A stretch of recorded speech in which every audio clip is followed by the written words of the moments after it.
Massive moves are coming for the New York Islanders front office as new general manager Mathew Barzal brings in his own personnel, and this is going to have huge implications on the future of the New York Islanders, as the people he brings in really are going to determine the future of the New York Islanders. We're going to break it all down on this episode of Islanders Digest, but really quickly before we get into that, we notice that 78% of you who watch these videos are not yet subscribed to the channel. If you're an Islander fan, you want more Islanders content just like this, what are you waiting for? Subscribe to the channel. It's free. We're getting closer and closer to hitting our goal of 1,000 subscribers before the draft. So if you haven't already, be sure to subscribe. Now let's get right into talking about these decisions that are going to be made for the Islanders front office. Yes, Mathew Barzal is the next general manager of the New York Islanders, and frankly, I am so excited about that decision, but more moves need to be made. One of the biggest critiques of Lou Lamoriello as a general manager was he really had a barren front office. And as a result, Mathew Barzal is going to have a lot of work ahead of him as he really fills out this front office with talent. And one of the first names that is already coming up is Stacy Roest from the Tampa Bay Lightning. He was another assistant general manager of the Lightning. He was the GM of the Syracuse Crunch, that is their minor league affiliate.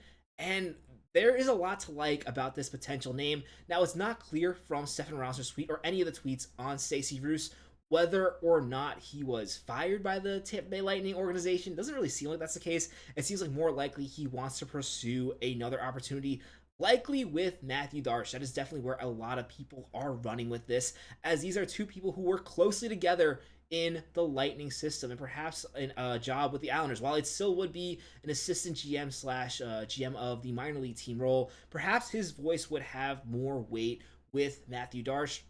Definitely something to keep an eye out, and it would be a pretty exciting hiring, as I'm going to talk about in a little bit, although I do have some hesitations when it comes to bringing in somebody else from the Lightning. Do I think Stacy Roest is very qualified? Absolutely, but I wonder if perhaps it'd be best to really get somebody from another organization. That way there's not too much groupthink when it comes to Mathew Barzal's new administration. And this is just me thinking off the top of my head, because the biggest issue with the Islanders' previous regime was the amount of groupthink there was. I mean, Chris Lamoriello was the assistant general manager, with Lou Lamoriello, his father, being the general manager. And frankly, that's just a complete disaster. There's no way that Chris Lamoriello was coming to his father and really pushing back on ideas.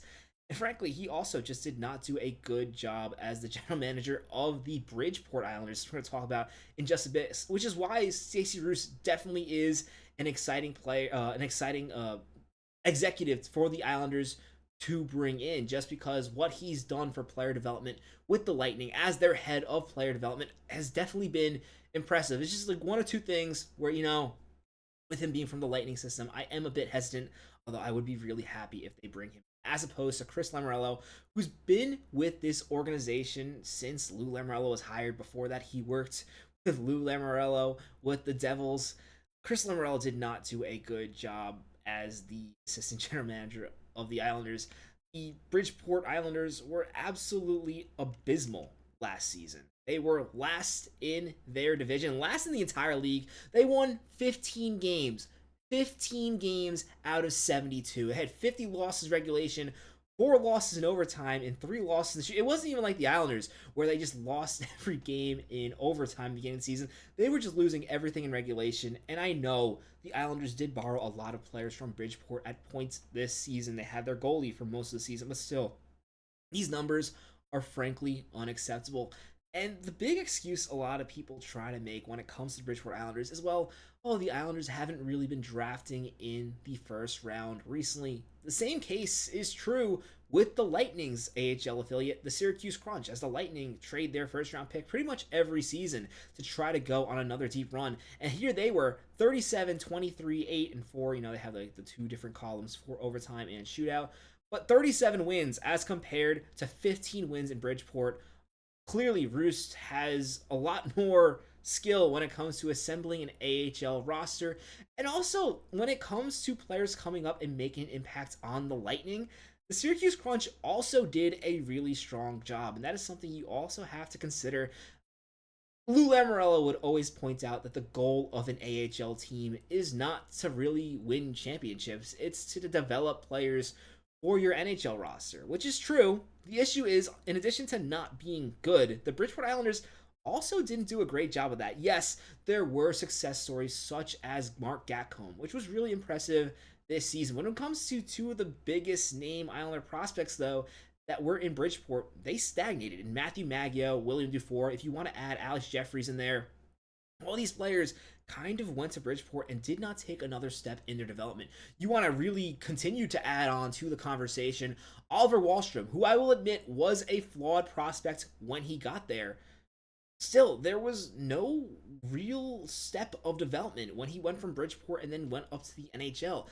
This is a system that really struggled to develop young talent. And I think Stacy Roest is a great person to really elevate that for the New York Islanders and hopefully save some of these prospects that we're talking about. Of course, William Dufour is now gone, traded to Colorado Avalanche in that trade for Callum Ritchie and a first-round pick. But players like Matthew Maggio, Alex Jeffries are still salvageable. So I think it's really important for them to bring in somebody who can hopefully help their development. And I think Roos is definitely a candidate to do that. Again, there is some concern when it comes to having too many former Lightning members in this front office. But if there's any team you're going to take a bunch of people from, the Tampa Bay Lightning are the team to do that from. I mean, it's the team that you couldn't beat when you were competitive. And I'm definitely excited for the chance of Roos to join the Islanders. Here's a little more talk about his qualifications. In all the seasons he was the GM of the Syracuse Crunch, they were above 500. They were constantly playing good hockey. He also has experience playing in the NHL. And again, he was really important for them, really being the head of their player development, which frankly for the Islanders definitely needs a major boost. So while I do have some reservations, I would be pretty happy with that hire. Honestly, now I think it's a pretty good chance that we get more than one assistant GM. The Islanders only had one, they had two, I believe, two assistant GMs. But with some other teams, they definitely bring in more people, and that is definitely something we're likely going to see. Now, we're going to have a better idea of what's going to be happening with the Islanders and the front office tomorrow, as we're going to get our first interview from Matthew Darche. Now, I don't expect anything absolutely crazy from this interview. This is not like Vancouver, where he's going to talk about how his star players don't prepare and how we're probably going to lose all these players to free agency. That was an absolute disaster. Just listen what happened in Vancouver. But in terms of this meeting, I don't expect any huge bombshells. Don't really expect him to give too much of his hand away when it comes to the future of the Islanders. Although I do expect to kind of get a hint on whether or not this is going to be a multi-year plan, a retool of types, or whether they're going to try to be more competitive. But even then, you probably want to show your hand too much, because if it doesn't work out, it's going to disappoint fans. I also want to give credit really quickly so far to Matthew Darche. He's definitely showing early on that he is more committed to bringing the fans along and really getting involved with the fans, which is another thing that the Lou Lamoriello regime really struggle with. And it's going to be exciting to see what the future of the Islanders is going to look like with our first meeting with Matthew Darche. Now, one other thing I want to mention, when it comes to the front office of the New York Islanders, this is going to go way deeper than just the assistant GM. Pretty much, I would say no one in this organization, now that Matthew Darche is taking over, is going to be safe, as he's going to want to do things his own way. However, a lot of people are talking about, oh yeah, fire all the scouts, this, that, expecting a huge amount of carnage right away. That's not going to happen. The draft is under a month away, and one thing you got to keep in mind is other teams are not letting go of scouts before the draft. In fact, even in cases where a scout is allowed to interview for a position, the other team does not get possession of that scout until after the draft. The Islanders have draft picks to make. They are going to need to keep their scouts at least until then. And even then, I don't think the plan for the Islanders is really to strip apart the scouting staff. If anything, while you might want to change a head scout here and there, it's going to be about adding, because frankly, while the Islanders have not been terrible when it comes to scouting, as some people seem to believe, they definitely can be better.